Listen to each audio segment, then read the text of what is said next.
So, a common cause of night waking in some older babies and toddlers can come down to inconsistencies. So, inconsistencies with how a child goes to sleep at bedtime versus how they wake up at night and whether there's any shock involved. So, for example, some babies will be helped to sleep by being rocked to sleep. Being fed to sleep, or having somebody lie in bed with them and hold hands, for example. Now, if they wake up in the night and these things are not in place, then of course it's a bit of a shock. And also, if they're relying on those methods to go to sleep in the first time, we can't expect them to resettle themselves without those same things in the night.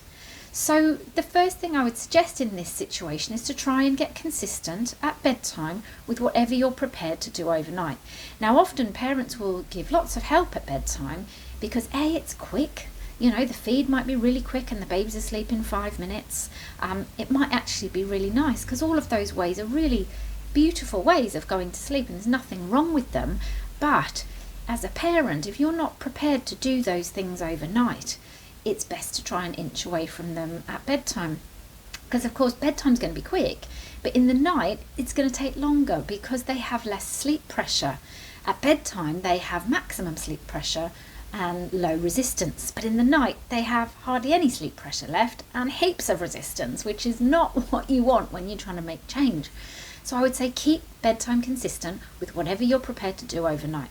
So for example, if your child goes to sleep with you lying in the bed and holding hands with them, the first step could be that you just sit on the floor, you put your head on their pillow as you normally would, and you hold hands from there. And so you gradually inch away, you do less and less, and remain consistent with that action when they wake in the night. So for example, if that's how they go to sleep, with a handhold, your head on the pillow and you sitting on the floor in the night, you'd come back and you'd do that same thing in order to get them back to sleep.